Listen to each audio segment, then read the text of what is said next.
آیات ہیں وہ ہمارے لیے بہت ہی روح افزا ہیں، ایمان افزا ہیں۔ اللہ تبارک و تعالی نے یوں فرمایا لقد جاءکم رسول من انفسکم عزیز علیہ ما عنتم حریص علیکم بالمؤمنین رؤوف الرحیم۔ اللہ اپنے حبیب پاک صلی اللہ علیہ وسلم کے متعلق فرما رہا ہے بے شک تمہارے درمیان ایک ایسا رسول آیا جس کو تمہارا تکلیف میں پڑنا برداشت نہیں ہوتا۔ پہلی صفت میرے نبی کی یہ ہے، تمہارا تکلیف میں پڑنا رسول سے دیکھا نہیں جاتا۔ عزیز علیہ ما عنتم، یہ اور پھر حریص علیکم بالمؤمنین، اگر وہ تمہارے کسی چیز کے طلبگار ہیں تو صرف تمہارے ایمان کے طلبگار ہیں۔ رؤوف الرحیم، نہایت ہی نرمی کرنے والے، شفقت کرنے والے رسول تمہارے درمیان آئے۔ تین چیزیں رسول اللہ کی بیان کی گئیں۔ تمہارا تکلیف میں پڑنا رسول کو گوارا نہیں۔ یہی تو بات ہے کہ ہر گھڑی میرے آقا صلی اللہ تعالی علیہ وسلم نے امتی امتی کہا ہے۔ جہاں جہاں حضور پاک صلی اللہ تعالی علیہ وسلم امت کے متعلق دعا کرتے، آپ دیکھیں اس کا بیک گراؤنڈ۔ حضرت عائشہ صدیقہ رضی اللہ تعالیٰ عنہ فرماتی ہیں کبھی رسول کریم صلی اللہ تعالی علیہ وسلم بستر سے اٹھ کر چلے جاتے، اور جب ابر چھاتا، بجلیاں کڑکتی تو حضور کھلے آسمان کے نیچے استغفار کرنے لگ جاتے تھے اللہ کریم کی بارگاہ میں۔ آپ سے پوچھا جاتا آپ بجلیوں کے کڑکنے سے یا ابر سے اس طرح کیوں بے قرار ہوتے ہیں؟ حضور پاک صلی اللہ تعالی علیہ وسلم نے ارشاد فرمایا مجھے اندیشہ ہوتا ہے کہیں یہ بجلیاں یا یہ ابر میری امت پر عذاب نہ بن جائے۔ پچھلی امتوں پر عذاب آنے سے پہلے اسی طرح کے حالات ہوتے تھے، تو میں استغفار کرتا ہوں کہ اللہ تبارک و تعالیٰ میری امت کو عذاب سے بچائے۔ اور جب یہ بجلیاں اور ابر چھٹ جاتا ہے تو واپس حضور تشریف لاتے۔ فکر امت یہ تھی اللہ کے نبی صلی اللہ تعالی علیہ وسلم کی۔ اس آیت کی تفسیر بڑی طویل ہے، اور رسول کریم صلی اللہ تعالی علیہ وسلم کے متعلق یہ فرمایا کہ وہ نہایت ہی نرم دل اور شفقت کرنے والے ہیں۔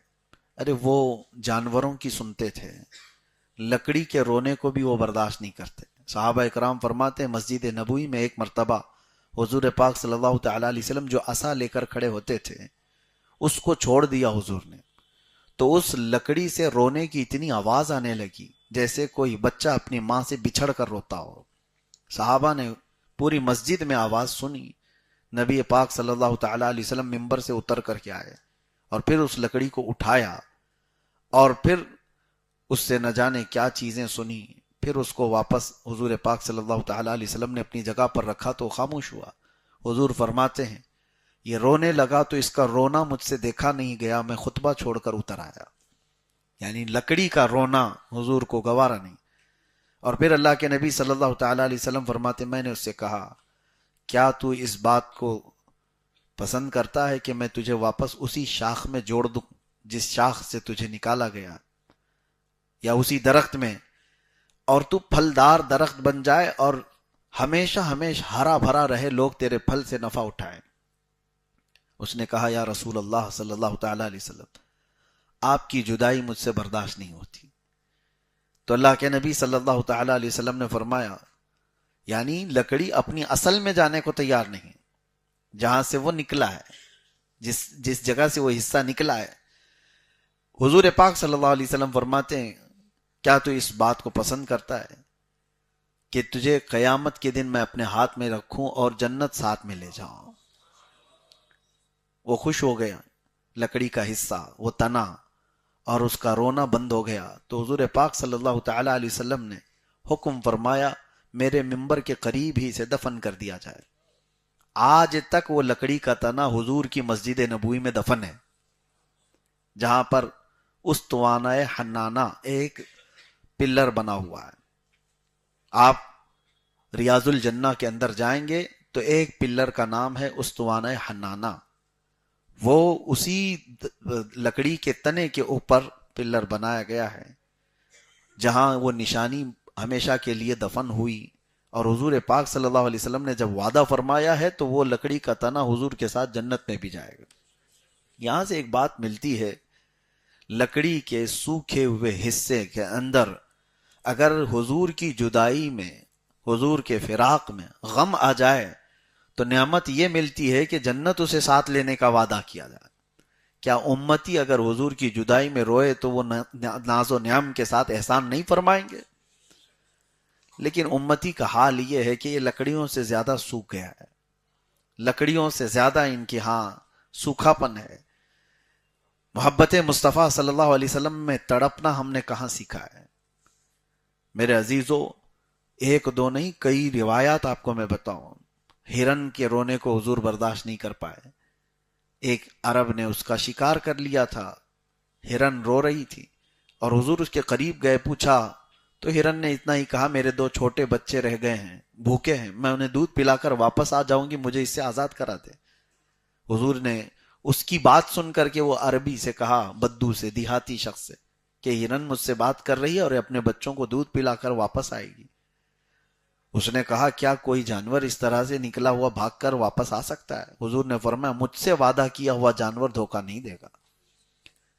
ہرن کو اس نے چھوڑا، حضور کو پکڑا اور ہرن تھوڑی دیر کے بعد وہ اپنے بچوں سمیت واپس لوٹ آئی. اللہ کے نبی صلی اللہ تعالی علیہ وسلم کا یہ معجزہ دیکھ کر کے وہ بدو ایمان بھی لیا.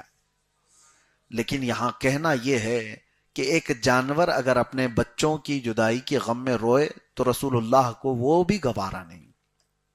اور بعض روایات یہ بتاتی ہیں کہ امتیوں میں سے کسی کے تلووں میں کانٹا چبھ جائے تو حضور اس کے بھی درد کا احساس کرتے ہیں.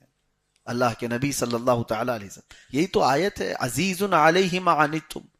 اللہ فرما رہا ہے تمہارا تکلیف میں پڑنا ان کو گوارا نہیں. ملک الموت جب حضور پاک صلی اللہ تعالی علیہ وسلم کی روح قبض کرنے کے لیے تشریف لائے، تب بھی رسول اللہ صلی اللہ علیہ وسلم نے کیا پوچھا؟ وہ وقت ایسا ہوتا ہے کہ لوگ اپنے ماں باپ، اپنے بھائی بہن اور اپنے بچوں کو پہچاننا بھول جاتے ہیں. نزا کا وقت، روح نکلنے سے تھوڑی دیر پہلے. لیکن وہ رحمت عالم صلی اللہ تعالی علیہ وسلم ملک الموت سے یوں پوچھتے ہیں، یہ جس تکلیف سے ہم گزر رہے ہیں روح نکلنے سے قبل، کیا یہ تکلیف میری امت کو بھی دی جائے گی؟ اللہ کے نبی صلی اللہ تعالی علیہ وسلم کو فکر ہے تو کس کی؟ جو نہ بھولا ہم غریبوں کو رضا، یاد اس کی اپنی عادت کیجئے. قرآن یہ کہتا ہے، عزیز علیہ ما عنتم، تمہارا تکلیف میں پڑنا رسول کو گوارا نہیں. لیکن امت ہے کہ رسول اللہ صلی اللہ تعالی علیہ وسلم پر جتنا بھی کتے بھونکیں، خاموش اپنا راستہ چل رہی ہے. امت کو کوئی احساس نہیں اس چیز کا. نبی پاک صلی اللہ تعالی علیہ وسلم کوئی بھی زندگی پاک کے عمل میں جہاں امت کو فراموش کیا ہو، ہم غریبوں کو بھلا دیا گیا ہو. معراج کی شب بھی دیکھیں، اللہ کی بارگاہ میں غریب امت کو یاد کیا ہے. یہاں تک کہ قبر انور میں جب آپ کو رکھا گیا تھا تو جو صحابہ قبر میں اترے تھے وہ کہتے ہیں حضور کے لب ہل رہے تھے. اس وقت ہم نے کانوں سے سنا اللہ کے نبی صلی اللہ علیہ وسلم فرما رہے تھے، رب ہب لی امتی، میری امت کو میرے حوالے کر دے مولا. امت کے لیے حضور پاک صلی اللہ تعالی علیہ وسلم کا یہ فکر کرنا، کوئی نہیں ہے جو ہمارے لیے اس قدر تڑپتا ہو یا اللہ کریم کی بارگاہ میں ہمارے لیے اس طرح کی دعائیں کرتا ہو. اور یہ بھی بات سنیے، فضیلت، حضور صلی اللہ تعالی علیہ وسلم کس چیز سے سب سے زیادہ راضی ہوتے تھے پتہ ہے؟ ایک دعا میں آپ کو بھی بتا دے رہا ہوں. حضور نے فرمایا، جس نے یہ دعا کیا اس پر میری شفاعت واجب ہوگی. وہ کیا دعا ہے؟ بس یہ دعا ہے، اللہم ارحم امت محمد صلی اللہ علیہ وسلم رحمتا عامہ، اللہم اغفر امت محمد صلی اللہ علیہ وسلم مغفرتا عامہ. جس کا مطلب یہ ہوتا ہے، اے اللہ امت محمدیہ پر عام رحم فرما، اے اللہ امت محمدیہ کی عام بخشش فرما. جس نے یہ دو باتیں کی، امت کے لیے دعا کی، حضور فرماتے میری شفاعت ہے اس پر، امت کے لیے. یہ فکر امت اللہ کے نبی صلی اللہ تعالی علیہ وسلم نے. اور پھر یہ بھی فرمایا، من لم یہتم بامرنا فلیس منا، جو اس حال میں صبح کیا کہ میری امت کے بارے میں کچھ سوچا نہیں، وہ میری امت میں سے نہیں ہے. تو کتنے ہیں جو ہم میں سے فکر امت میں ہیں؟ کون ہے جو تڑپتا ہے غریب امت کے لیے؟ ہم تو سیلفش ہو گئے آج کے دور میں، ہمارے اپنے اپنے معاملات میں ہم بیزی ہو گئے. دنیا جاتی ہے کسی بھی کھائی میں، ہمیں اس کی کیا فکر. اب تو شہروں کے حالات ایسے. میں ابھی مہینے بھر قبل ایک گھر گیا تھا اور باہر نکلنے کے بعد ان کے فلیٹ سے دوسرے فلیٹ کو دیکھا تو وہاں بھی مسلمان نام تھا. میں نے پوچھا یہ لوگ جانے پہچانے لگتے ہیں. تو انہوں نے کہا ہم تو یہاں 8 سال سے ہیں لیکن ابھی تک ان سے ہماری کوئی ملاقات نہیں.